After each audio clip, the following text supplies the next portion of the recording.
Guys आज मैं आपको बताने जा रहा हूँ अनसीन पैसेज का मतलब क्या है for 11th class, because exams are very much at hand. ये मैं थोड़ा आज आपको ये शॉर्ट से निकल के थोड़ा लॉन्ग वीडियो बनाने जा रहा हूँ। अनसीन पैसेज में आपको क्या याद रखना है, मैं पॉइंट पे आ जाऊंगा और आपको बताऊंगा, क्योंकि आपको याद रखने की कुछ इंपॉर्टेंट बात है। अनसीन पैसेज पहली बात है कि ये आ सकता है आपका किसी भी यानी आपके सिलेबस के आउटसाइड में, यानी जो आपको पता नहीं होगा।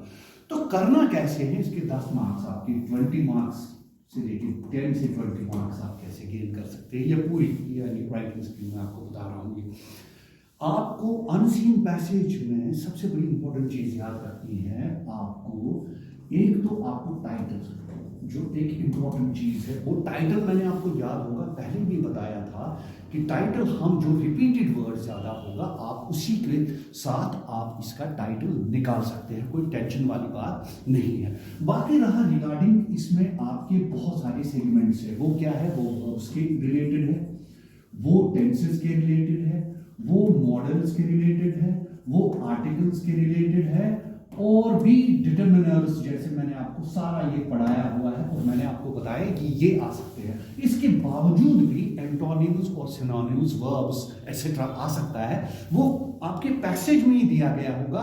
What is the word if it is passage, passage में बताया गया होगा give the word, for instance I am telling you, यहाँ पे एंटोनिम वर्ड आपको बताना है किसका, गुड का। तो आपको ऑब्वियसली क्या लिखना है यहाँ पे, एज पर बैड, लेकिन वो सब कुछ पैसेज में ही दिया गया होगा। तो आपको ये अनसीन पैसेज, ये गाइस ये स्टूडेंट्स मैं आपको इसलिए बता रहा हूं क्योंकि अनसीन पैसेज आपके किसी भी प्रोज या किसी भी पोइट्री या किसी भी सेक्शन सेगमेंट में नहीं आ सकता, ये आउटसाइड ही आ सकता है। अनसीन पैसेज का मतलब होता है जिससे आप ज्यादा फेमिलियर ना हो, और उसके लिए हमें क्या करना है, ये चीजें हैं जो इंपॉर्टेंट चीजें आपको याद रखना है। This is regarding the unseen passage. अब अनसीन पैसेज के बाद ही एक और चीज शुरू हो रही है जिसको हम बोलते हैं नोट मेकिंग एंड समराइजिंग, जो मैंने आपको बहुत सारा आपको बताया भी था। नोट मेकिंग और समराइजिंग में क्या फर्क है, अगर आपको पता होगा, आप जैसे घर में आपका जैसे कोई पैसेज है, यहाँ पे क्लोज में आपको ये आया है, कोई भी पैसेज आया है, अब आपको नोट मेकिंग कैसे करती है मैं आपको बताऊं।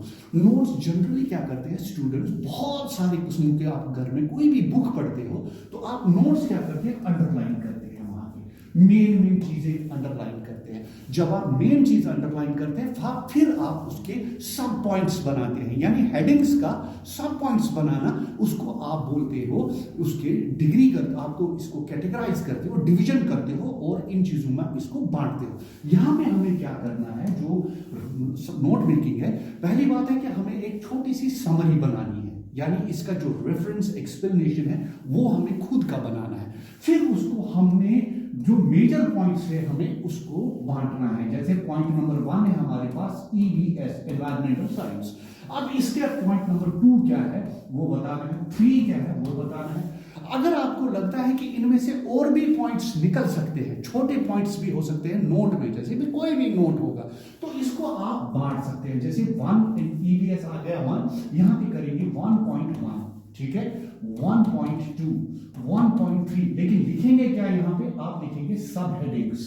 पहले दे देंगे हेडिंग्स और उसके बाद आप दे देंगे सब हेडिंग्स। जब आपने सब हेडिंग्स लिखा इट मींस कि आपने ये एक मेन मुद्दा कर लिया। फिर उसके बाद आपको समराइज करके, जो आपने समरी जिस टॉपिक की है उसका टाइटल आप दे सकते हैं। और मैं आपको बहुत सारे स्टूडेंट्स ये बताऊंगा कि टाइटल जो आप किसी में भी देते हैं, किसी भी नोट किसी भी पैसेज में, याद रखेंगे टाइटल आप पहले भी दे सकते हैं और एंड में भी दे सकते हैं।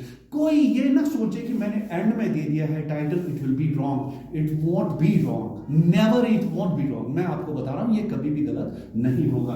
तो आप ये टाइटल निकाल सकते हैं और बाकी क्या करना है, नोट मेकिंग हो गई, सीधी सी बात है, और इसमें आपको घबराने वाली कोई भी बात नहीं है। टाइटल और समराइज कर दिया, पॉइंट्स दिए, सब हेडिंग्स दी, हेडिंग दी, बात आ गया, आपके मार्क्स जितने हैं वो कंप्लीट है। पैनिक होने की कोई भी जरूरत नहीं है।